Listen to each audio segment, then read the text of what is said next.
because it happens within council jurisdiction. And I think we're all of the understanding that the council takes an interest in the protection of community values. It also presents unique responsibilities for the council, excuse me, because the industry and its dogs create a demand for compliance checking, ensuring that all dogs are registered, which is already a duty of the council, is of utmost importance. We would like the council to, 1, start seeking weekly injury reports. This is common practice in America, not that that's probably a place we want to mention right now, and insist on a list of microchip numbers of the dogs racing each week. The Christchurch Greyhound Racing Club will be required to present this information to Animal Control as a way of assisting the council in meeting its requirements of enforcing dog registration. Perhaps a bylaw requiring the club to comply would ensure that this happen.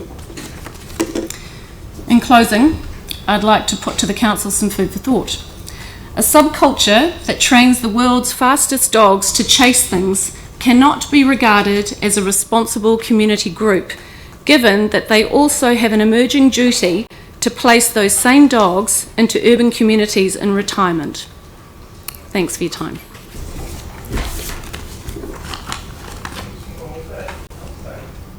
We've got a couple of minutes. Does anyone have any questions? Ray.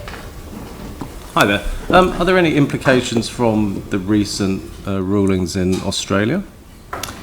Implications from the overturn, the New South Wales, for the dogs in New South Wales? Well, I think wasn't prepared for questions, so I don't have a lot of information with me to answer a lot.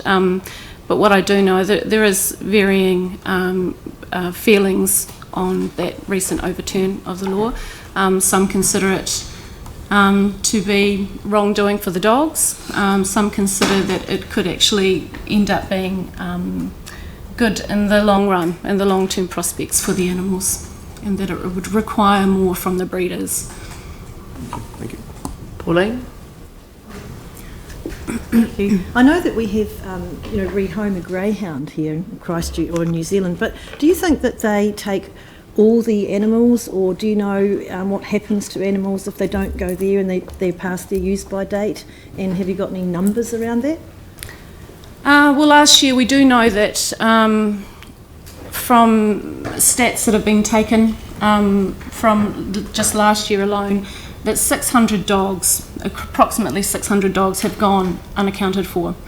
So they've taken the statistics of the animals that have been bred, the animals that have been registered to breeders, and then those going into rehoming programs, and there are 600 dogs presently unaccounted for.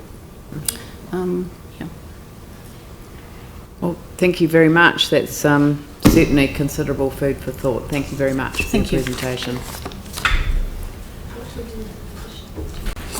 Shall I come back and collect it later on, or? Yeah, I'm just not sure what. Can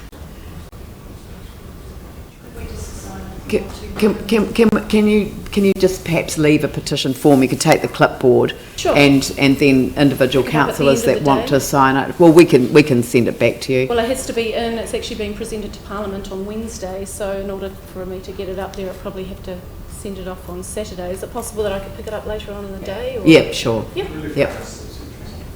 Yeah, we'll leave it at ground floor reception for you. Okay, and perhaps somebody can let you know. We've got your phone number, so we can give you a ring when it's available. Great. Thank you. Now we move on to deputations by appointment, and we had Tracy Charnock, who has presented before on the item on the agenda, item number 7. Options for addressing fast food retail outlets. I've shared with her our approach that we intend to take with that, and so she's going to come back next week and present at the beginning of the meeting next week. So thank you for that. And now you're definitely on the agenda, so you're well and truly there. Item number 4 is presentation of petitions, and there are no presentation of petitions at this meeting.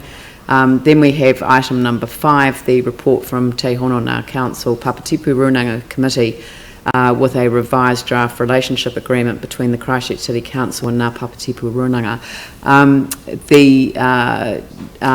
I'm simply going to provide for the report to lie on the table until a future council meeting to allow all representatives to be present to sign the agreement. One of the chairs of the Papatipu Runanga is not available today, and so we do want to progress this, and so we are going to work very closely with the chairs and see how we can bring that item forward. I personally would like to see it resolved before Christmas so that we can start the new year with the agreement signed. The next item is the report from Infrastructure, Transport and Environment Committee, the Infrastructure Design Standard 2016. And Dave, are you coming to the table for that? Sorry, I was... The Infrastructure Design Standard, is that you? Yep. And Dave. There's 2 Davids. And David. And the other David. Sorry, what I've been doing at the beginning of these meetings, because we've got new councillors, we're just asking that people introduce themselves at the end of the table so that all councillors know who we're meeting with. So. Good morning, I'm Dave Adamson. I'm the General Manager of City Services. And I'm David Boothway. I work in David's team, and I'm the Strategic Asset Planning Manager. Right. And perhaps if you could give us a bit of an overview of the infrastructure design standards and what they're for.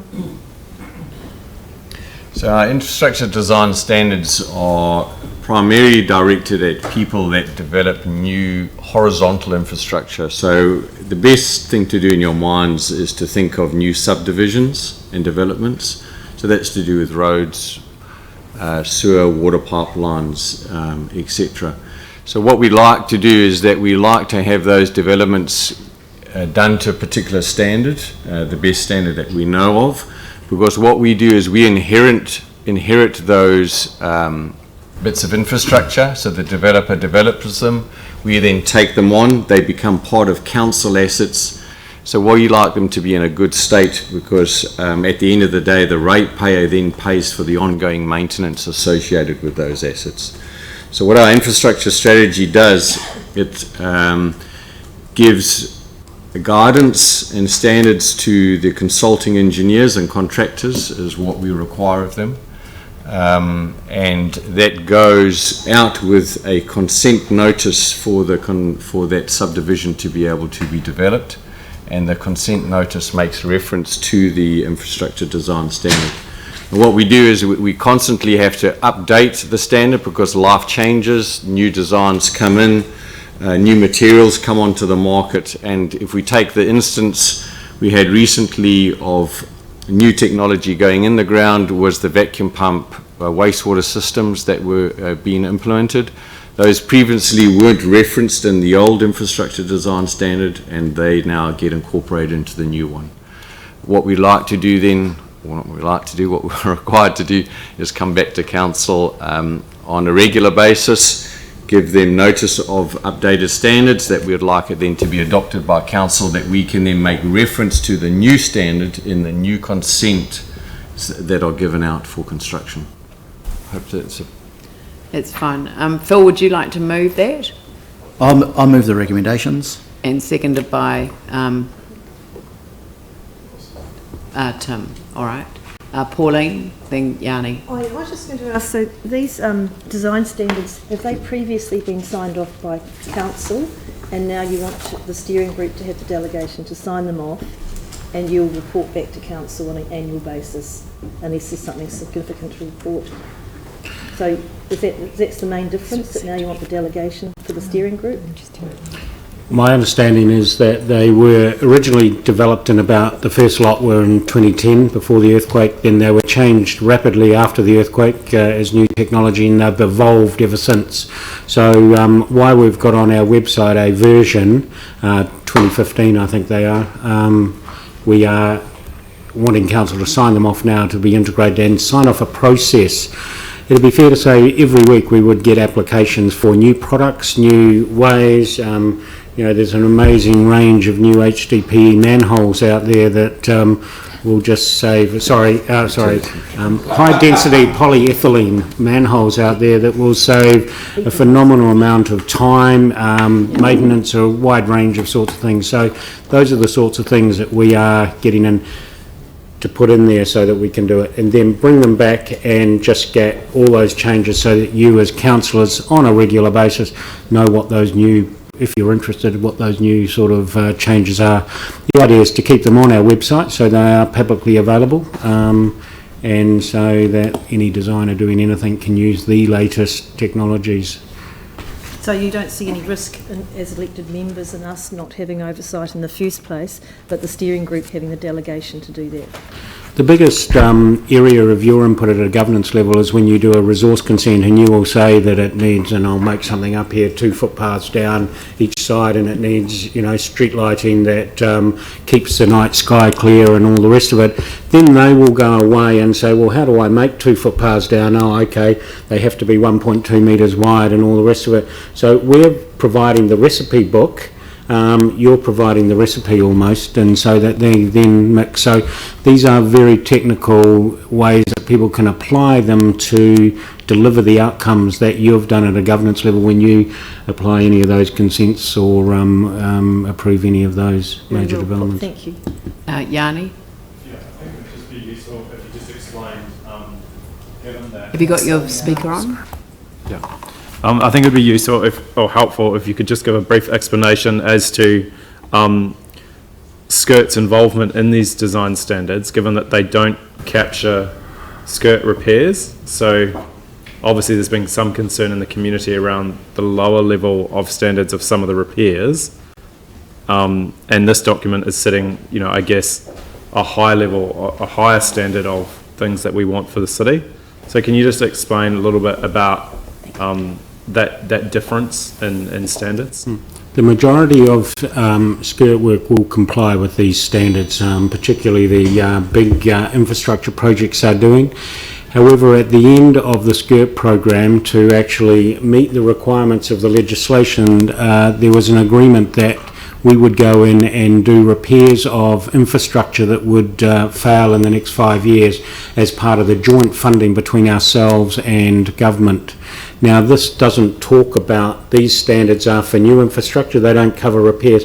So there were separate standards delivered and developed between ourselves, the Crown and SCIRT to deliver the outcomes that we could get subsidy for. So basically it was, these don't really cover, like I say, the kind of small repair here and small repair here, small repair there. They are more designed for when SCIRT replaces a wide range. So they will apply them.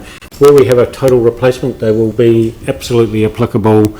And so the majority of the work SCIRT has done will have fully complied with these standards. And one of the things I would say is a lot of the upgrades of this are some of the solutions that they have innovatively through SCIRT designed, got approval for and have been applied in the network. Right. So I just want to be really clear though, that approving these today is not reducing the standards that we already have in place, because SCIRT have found a way to do something cheaper and less than what we actually would want as a city. All of SCIRT work is fully designed and it's at construction, and so basically we these standards lift the standard of what we're applying. It lifts the environmental standards, it lifts the performance for ratepayers, it's got better energy efficiency, it brings in all the state of the play, both probably definitely all the best national practice, but it brings in a lot of best international practice too. So I think you'll find that these are probably as leading edge as everywhere, as anywhere in the country at the moment. But did I hear you correctly in saying that some of the standards that have been written into this were actually utilised by skirt in delivering a new way of delivering things that were never covered by standards. So we're adopting standards that brings in this new practice through different systems that have been developed by Skirt. A very good example would be Skirt have put in a number of fiberglass manholes throughout the network, and I happened to be at a conference and they had all these photos saying that this is best practice showing the rest of the country. And I said, oh, that's impressive. And they said, oh, well, that's Christchurch, and that's Christchurch, and that's Christchurch, and that's Christchurch. And so it was quite amazed how well that's proven. It's good technology. We have applied it, we have adopted, and if you have a look, we did give you a list of 50 or 60 different changes that have happened in the standards since the last ones were adopted. Those successful solutions have been incorporated into the standards, so it doesn't mean that people must put in a fiberglass manhole. A concrete manhole will do. However, we are saying that if you want to put in a fiberglass one, in certain places it would be a better solution, a cheaper solution, and a longer lasting solution for us. I think picking up on just the other point that Yanni made is, do you think that we should consider whether these design standards should be more applicable to renewals and to repairs? The real issue that you've got is a renewal and repair sometimes a bit of a bespoke solution depending on what's been there in the past. You know, a good example would be we can reseal after a certain number of reseals, however we need to rip and relay, and so you depends on what the depth of reseals that you've put on there, depends on what mix of the old bitumen they've put on there, what kind of because sometimes you'll get bleeding through it, so it's quite hard to say one. Now you will find there's New Zealand standards that cover renewals, for example, of pavements. There's New Zealand standards that talk about relining of sewer pipes. There's New Zealand standards, and we really utilise the latest standard in that appropriate area, and that's really what gets tied into our construction documents. So if we were going to do something, we would have another suite, I would say, and not an IDS, I don't know what we'd call it. We'd call it the repair, design standards, which would then document all of those documents probably that we use in that other side of it. So it'd be a separate document, right. But we do actually have a good practice guidelines on that. So well, thank you very much for that, because I must admit that sometimes these technical reports can be a little bit challenging, but I think you've really helped, certainly me, understand all of the detail. Yeah, Glenn. Thank you. Just a couple of quick questions there. So just to double check, this only applies to new subdivisions. So if we're considering, say, Midway Street, which is going to be rebuilt, these won't apply there? No, so that it's new. I gave the new subdivisions as an example. As an example. Yeah. Okay. So effectively, it's new infrastructure that would actually go in that we inherit, or we design or put in ourselves, that we have to then look after. So this will apply then to rebuild. If we're rebuilding a stand, the same standards really apply. We will reference a pavement strength in these documents, and that will be the pavement strength that we will do when in renew.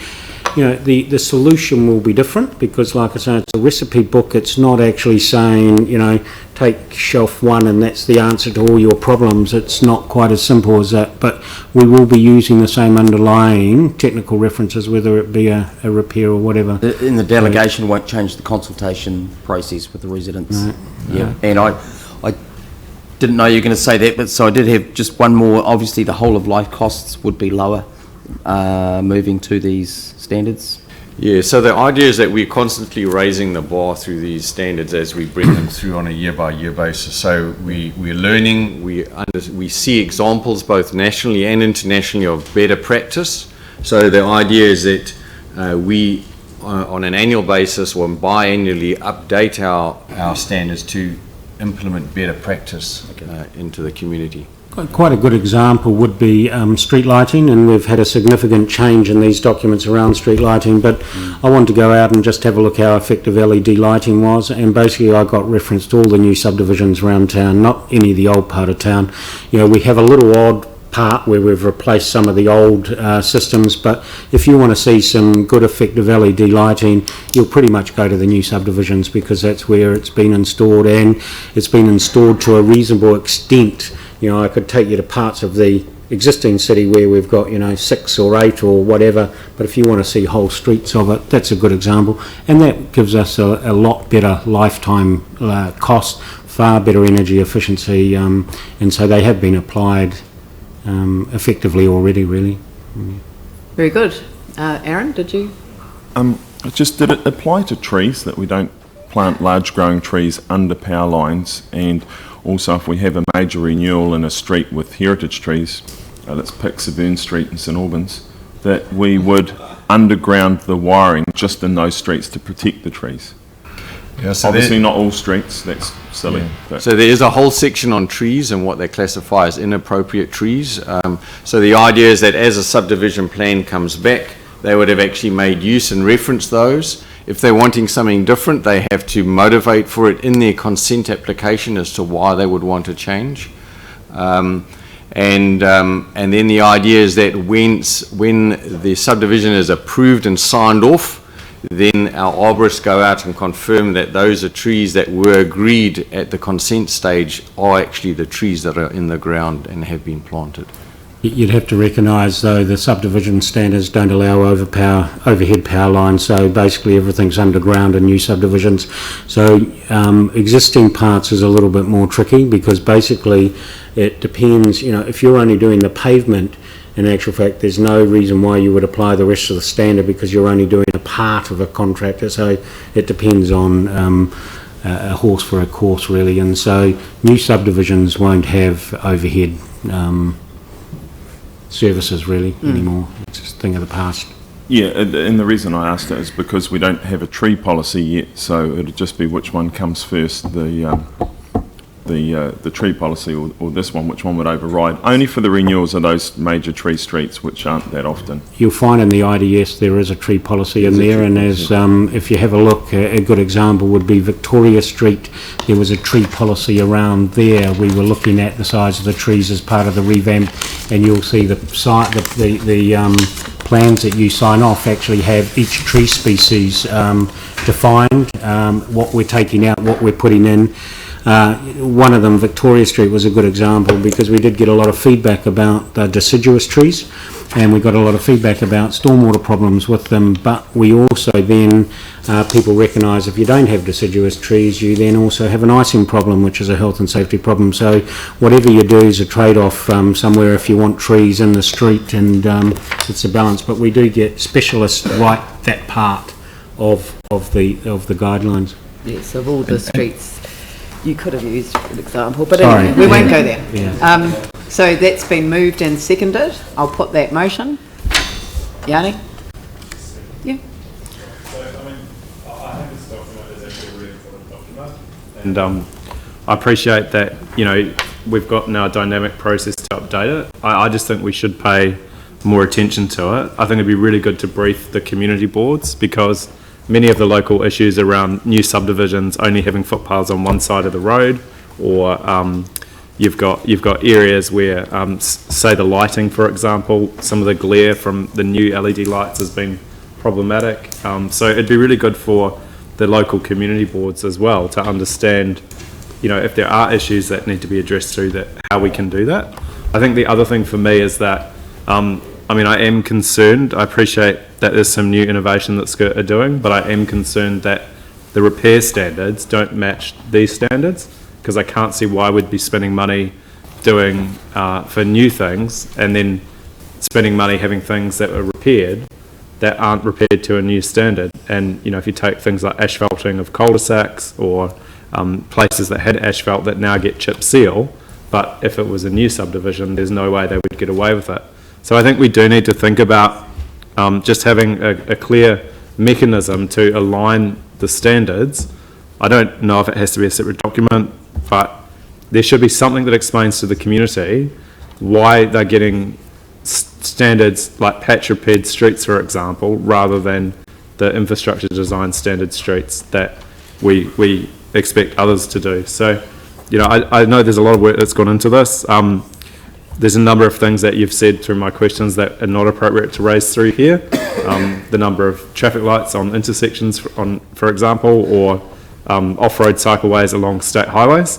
Those are things that I'll pursue through other means. But I do think, some of the conversation we've had today, this is a really important document for how the city looks and feels, and it's something that the public should hopefully have some greater understanding of through our local democratic processes, because it actually does make a huge difference to people at a local level when it's done well, and obviously when it's not done well we get lots of issues of concern, like the Noble subdivision. And you haven't touched on it, but I know you've mentioned to me that you think these new changes will provide greater safety assessments at the start of a subdivision project rather than at the end, which should lead to better safety outcomes and community outcomes. And hopefully that's one of the legacies of the Noble subdivision, which was very contentious. So it's good to see that you're learning and putting into practice these new ways of doing things that will improve the outcomes.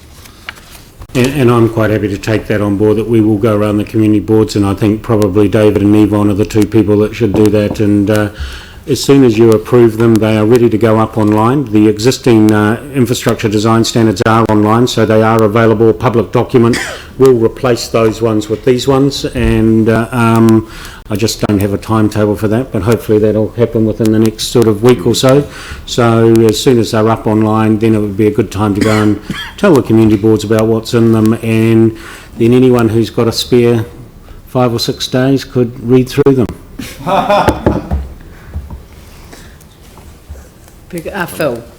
Well, look, I think it's good we've had this discussion. I guess the previous city committee, we sort of learned a lot of this by osmosis, and it's good to see in the report, and Dave has reiterated that in fact this information, when we sign it off, will be up on the website for people to see.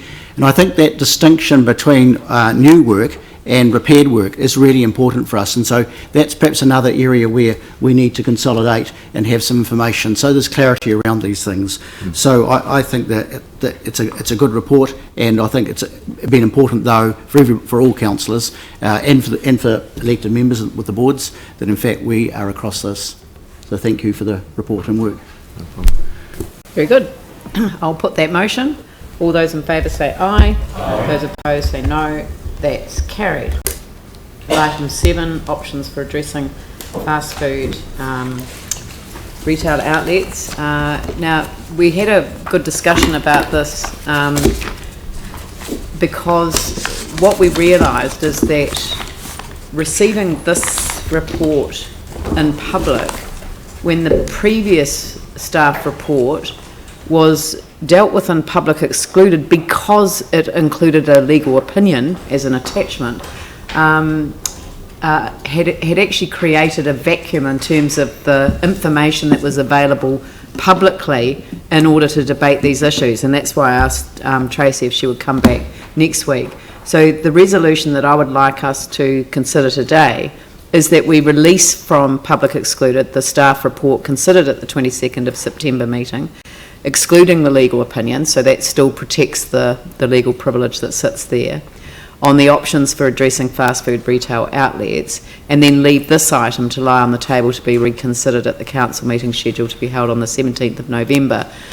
And I might actually add some words, which is alongside any additional recommendations that may assist progressing this matter, because I have quite strong views about what we could do as a city, but it's not something that the council can do alone. It absolutely needs the joined up approach of the Ministry of Education and the DHB. And between the three of us, I think that we could make some incredible progress in terms of leadership in this area. But if people are generally happy with that, is somebody happy to move that motion? Yanni, seconded Aaron. Any discussion? I'll put that motion. All those in favour say aye. Aye. Those opposed say no. That's carried. Thank you very much. Appointment of a proxy for annual general meetings of Christchurch City Holdings Limited and Christchurch Development Corporation Holdings Limited. And we've had the offer from Andrew Turner, who has held this responsibility in the past? And I'm pleased to have held the responsibility in the past, but I've got to now let you know that my offer needs to be rescinded because I'm not available for the CCHL meeting on the Friday due to another engagement. So whilst I would have been happy to do it, I'm not going to be available to do it. Who's available? Ref, are you available on Friday for the Friday the 25th, is it? And it's in the morning, I think, is it? Or is it the afternoon? It's in the afternoon. Yep. So, Councillor Ref Manji, and you're available for the CDCHL meeting? Okay. And do we need to put an alternate? It's preferable just in case. And who did we have as an alternate? I can't. I'm a director of CCHL. I could be an alternate for CDC if you want, but Paul Munro's been put down as an alternate for. No, so that's fine. CDCHL. Well, what about Dave East or anyone? Someone that's not a director. Aren't you on the board? No. Oh, CCHL. Dave's not director of CCHL. So, alternate Councillor David East on CCHL. Are we happy with Paul Munro being the alternate on CDCHL? That's fine. Yep. All right. Would someone like to move that? Tim, seconded Dion. I'll put that motion. All those in favour say aye. Aye. Those opposed say no. That's carried. Thank you. A performance report for the 3 months to the 30th of September 2016. Now this would normally go to Strategy and Finance, but is coming directly to Council as we haven't established our committees yet. Diane, would you like to come to the table? Is there anyone else that Peter's away should be there to provide support for the grilling that she's about to receive? Your support from the sidelines. That's the sort of support that that you need. Diane, you've been hung out to dry. It's all you. Okay, are there any questions? Yanni. I just want to have a little bit of a greater explanation around the rationale for the level of service changes being made now rather than during the annual plan, which is what we've normally done. And in particular on the roads and footpaths, I was keen to know, it says here that we're benchmarking it and we're using the 15-16 benchmark rather than the 14-15. So I was keen to know why we're using the more recent benchmark rather than the one before. 15-16 can't be more recent than that. Just to introduce myself, my name's Diane Brandish. Can you put, yeah, it's on now. And I'm part of Peter Goodall's team. So to answer your question, Yanni, the changes are mainly corrections or tidy-ups, and they're always done at the first quarter. Once we've got the data from the previous year, we put the corrections through. You'll notice a lot of them are either making it tighter or reflecting the change in housing or tidying up V-based ones to reflect their statement of intent. As regards why we've used the benchmark, I'm sorry, I can't answer that. I would have to ask Dave to answer that, please. Well, the levels of service that we've got in our annual plan was to be advised once the benchmark was set. So what we're advising now is we are going to replace that and put in the figures based on the baseline that we've now got, which is a 25% reduction. So we didn't have a target in there. Now that we've got the baseline data, we're now putting in a target that we can measure. The question is so I agree that's great, we're putting in a target. We're told that we didn't meet it in 14-15, so we must have had a number of complaints in 14-15. Why aren't we using that as the benchmark for the 5% reduction rather than using the 15-16 one, which again didn't meet the 5% reduction in complaints? So what seems to have happened with roads and footpaths, we've had a huge increase in the number of complaints, and now we're using the highest number of complaints as the benchmark to reduce from, rather than going back to what the original year was in 14-15.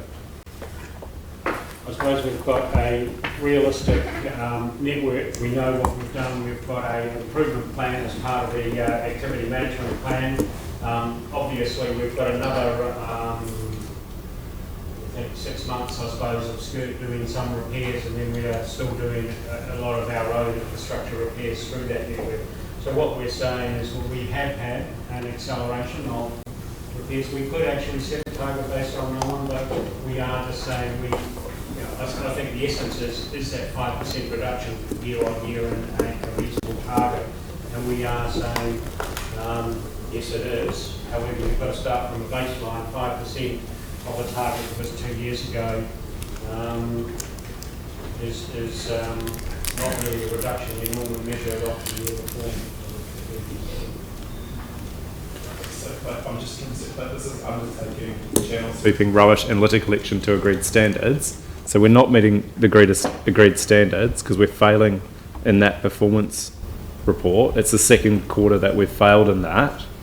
So rather than just like keep failing, I want to actually address why we're not meeting that standard and what resources you need to actually meet the standard, rather than just putting a higher level of complaints in, which I actually, don't support. So what do you need to actually get on top of that channel sweeping, litter collection and rubbish collection to actually, reduce the number of complaints? Council's asked for a specific report, and they've asked for that report to come back to you in December, which is what we are targeting.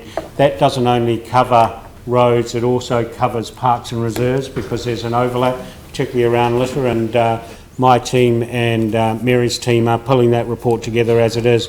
You did ask for it, I can't remember, a meeting or two ago, and you said you would like it back for the December meeting, so that's where we're targeting that exact report. Okay, and can I just finally on that specific issue, and I have one other question around just the general changes to the organics collection and the other ones, but can I just check, because we were told at the community board that the levels of service had been changed to reduce the frequency of channel sweeping.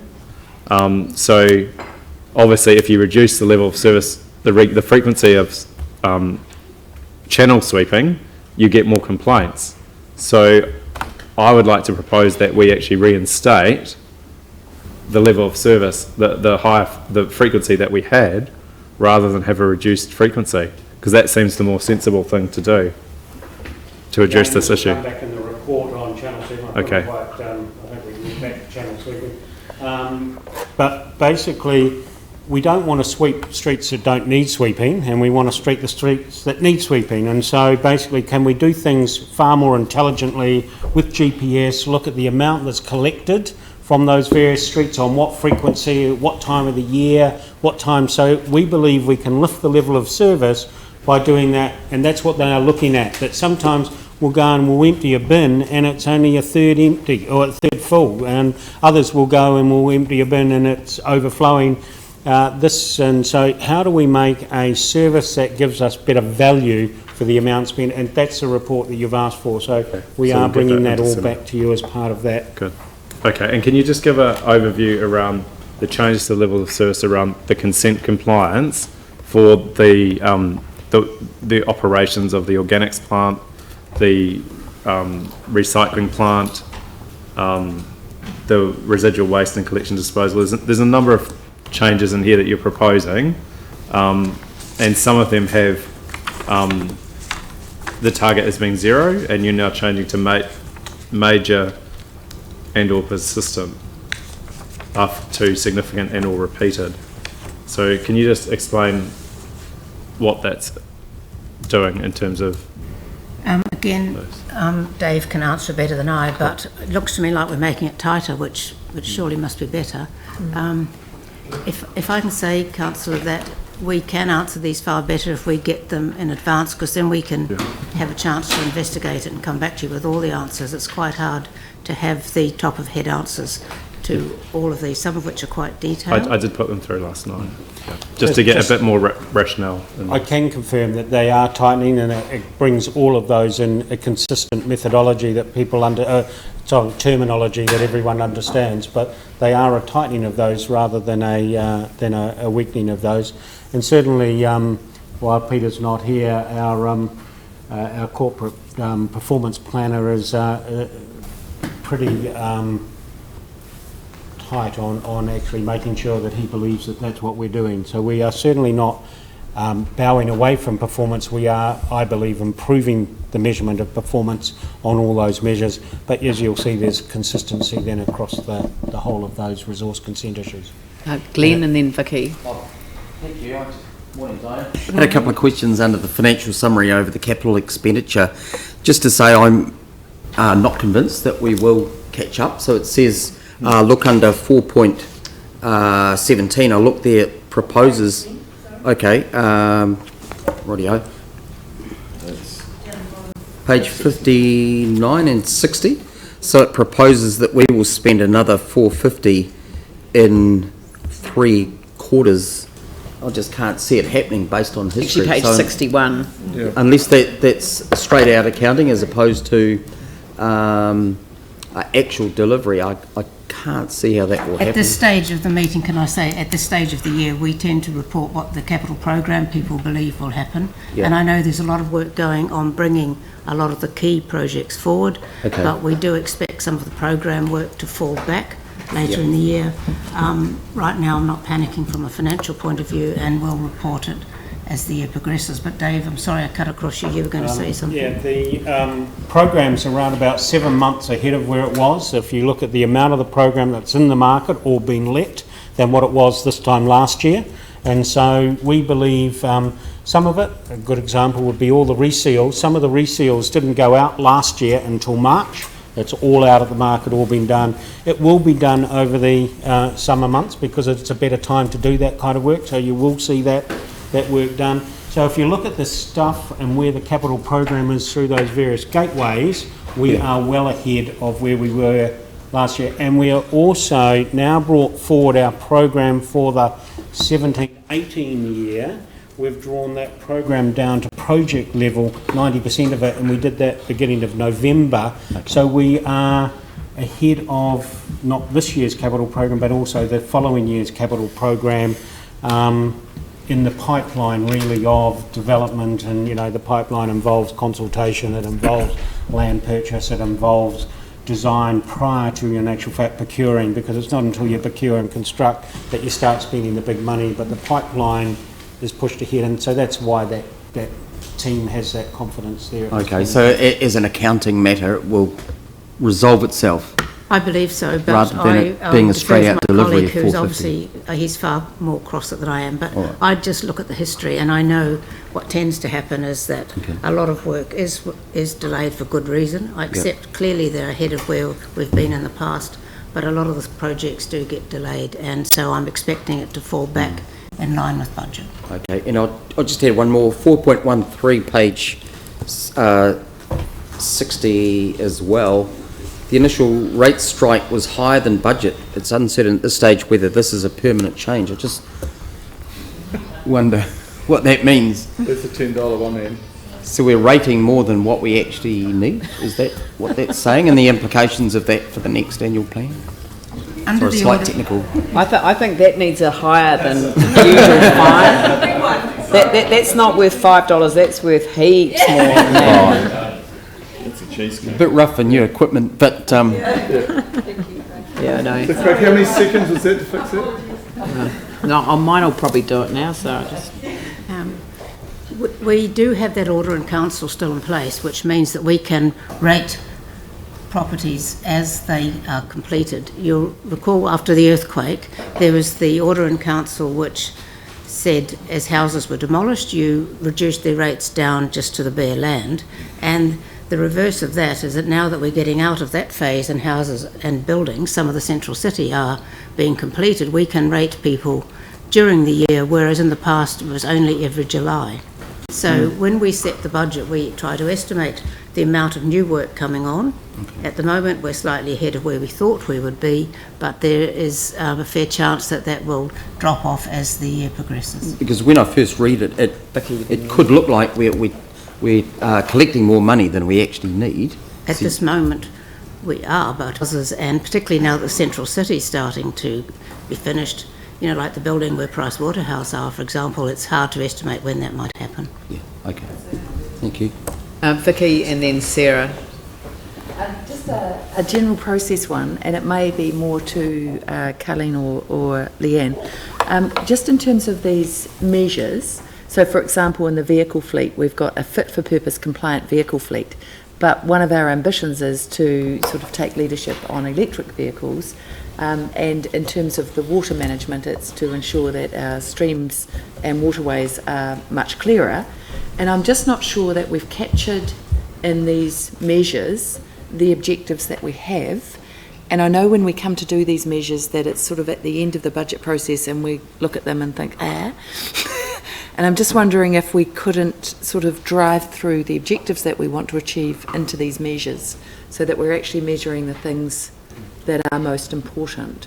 Because some of these, when you look through all the things that we measure, are perhaps not as important as they used to be, and others are more important. I do know that something that Peter Ryan is very focused on and very much across, and I defer to you, Carleen, but it's certainly so we're reviewing those now, and it'd be helpful to have those directions so that we can incorporate those objectives into that. But what we want is really to check.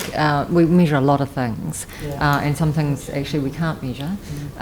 So they're proxies. So it's about what can we measure, what can we measure relatively easily, and what will make a difference. I'm just wondering if there's an opportunity at some stage prior to the whole budget being done to actually drive through the objectives into the things that we do measure. Yep. Because I think sometimes we miss that step. Yeah. Well, we might be able to do that as part of the annual plan process this year. Yeah. Thank you. Sarah. Thanks. I've just got a question about the change to the level of service and housing. Sorry that it's late and I've just come up with it now. But we're looking at, this says identify options for council to facilitate the development of youth housing, delete the target is no longer relevant due to the transition of the CHIP. And yet last week we established a new housing policy which talks about youth housing. And so that's page 72. I'm just sort of looking at whether we need to keep those kind of things in there if we've got now a new priority for council on those, or whether the housing policy is then going to hand everything that we want to the CHIP. I'm sorry, I can't answer that now, but I'm happy to follow up on it and come back to you. Because there's a few housing ones in there that directly relate to the new housing policy, and there seems to be a bit of a conflict with where that lies.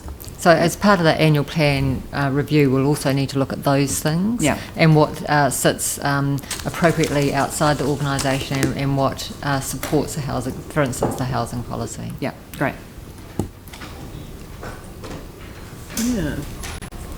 I completely overlooked that one. Yeah. Just in relation to that one, I think the tenant satisfaction ones can easily go to the CHIP. Go to the CHIP. The provision of youth housing is probably not one that you want to delegate, because actually as a council we can do a raft of other things, and some of it will be funding that won't be there in the CHIP for quite some time, and I'm not sure that you want to drop those ones out. No. Just yet, having adopted a policy a week ago. Yeah. This was probably prepared prior to sign off. It also depends just which departments are talking to each other in the council. So, you know, financial and... Yeah, I think the tenancy ones could easily go there, not the policy ones, because there will be means that we can do that by, as a council, as well as the CHIP. Well, is that only 18.013, just to clarify, so that we know exactly, you want to retain 18, I'm on page 72 of my little iPad, 18013? 18.0.6, 18.0.12 and 18.0.13. Okay. So just leave them on. We can deal with them in the annual plan. So it's only a matter of The 1806 is a relationship that we have because we had a whole pile of head tenancies in our social housing, which we've transferred that to the CHIP. And that was related to our relationship with the houses that they rented off. So 1806 may need to go. All right. But 12 and 13, we're That's happy fine. with. Yep. So it's just the .12 and the .13. Yep. All right.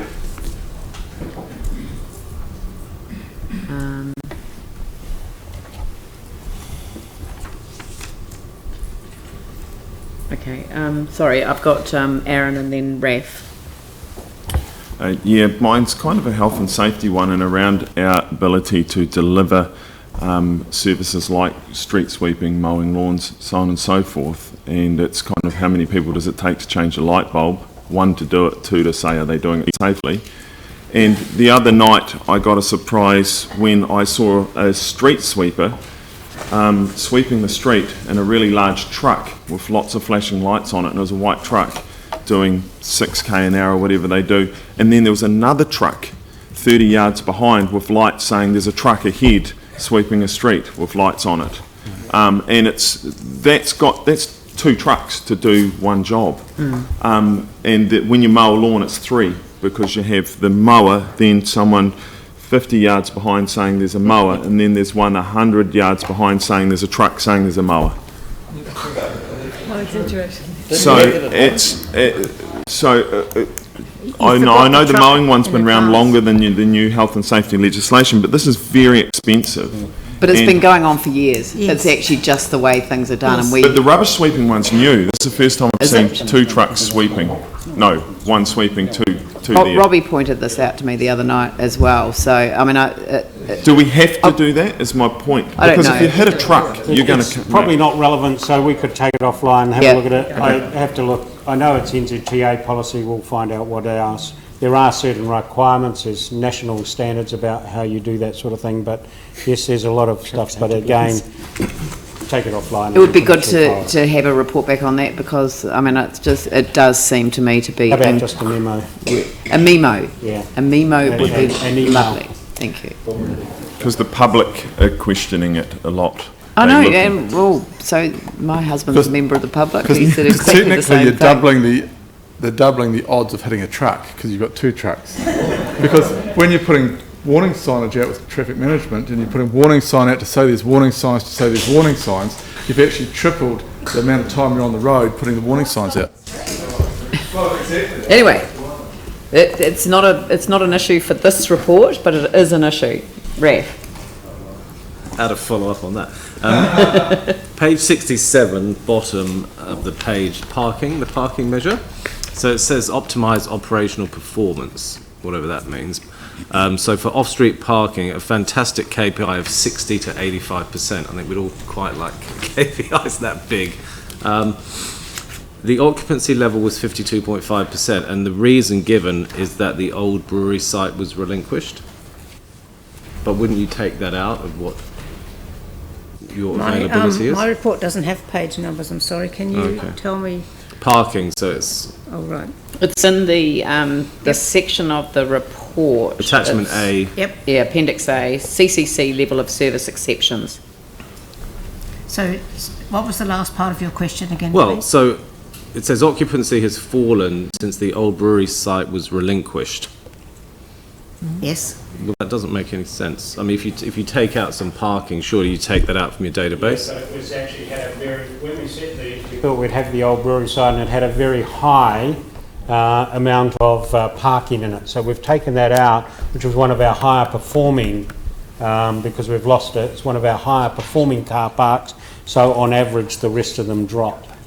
That doesn't make sense. But I guess my question is, I mean, if it's got 80%, and look, I don't know the exact figures, if it's got 80%, but the rest of them are only averaging 40%, the average overall will be 65%. You take out the 80% performer, then suddenly the average drops to 52.5%. So my question is, are we overcharging for off-street parking?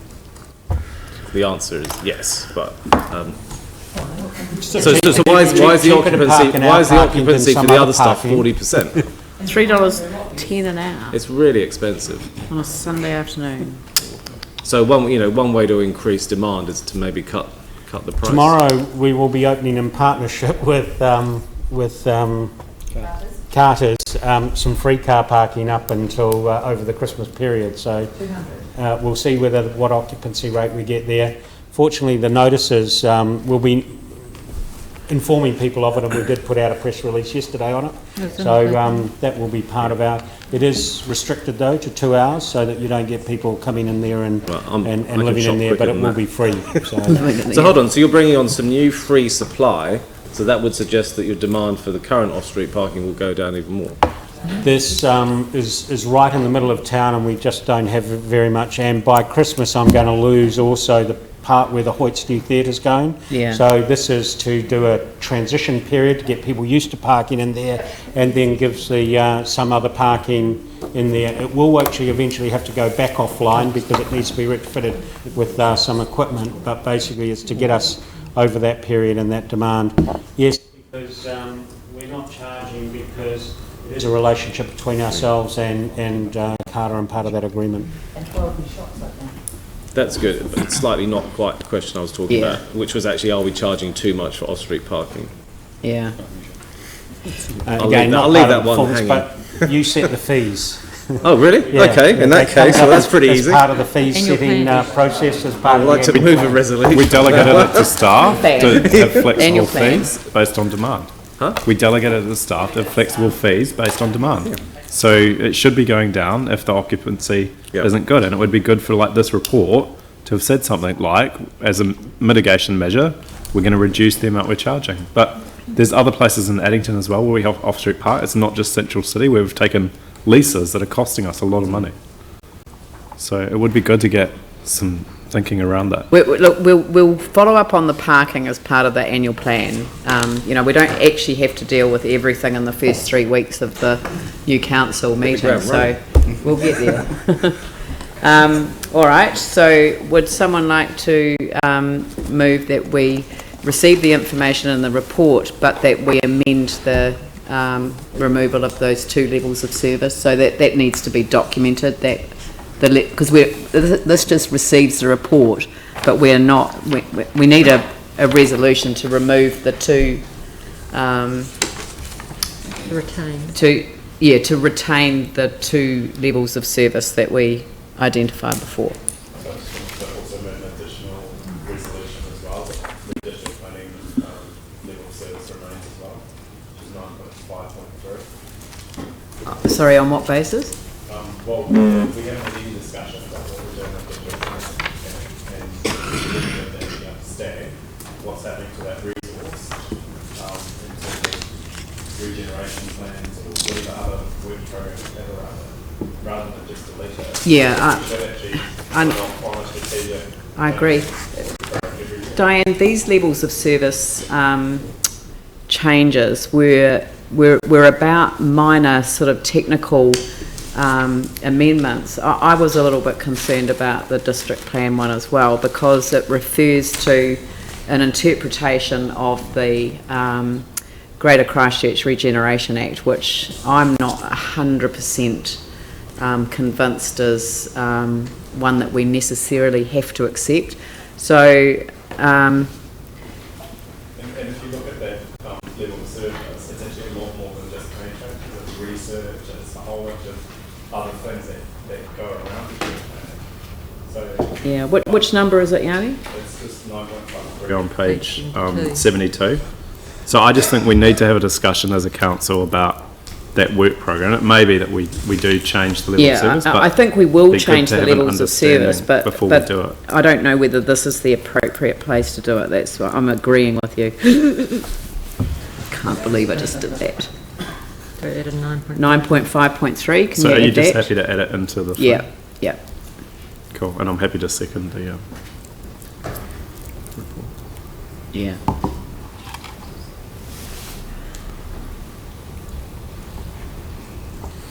That's great, thank you. Okay, so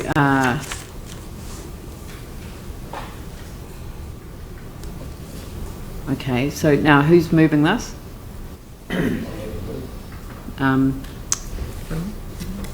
Glenn and Sarah.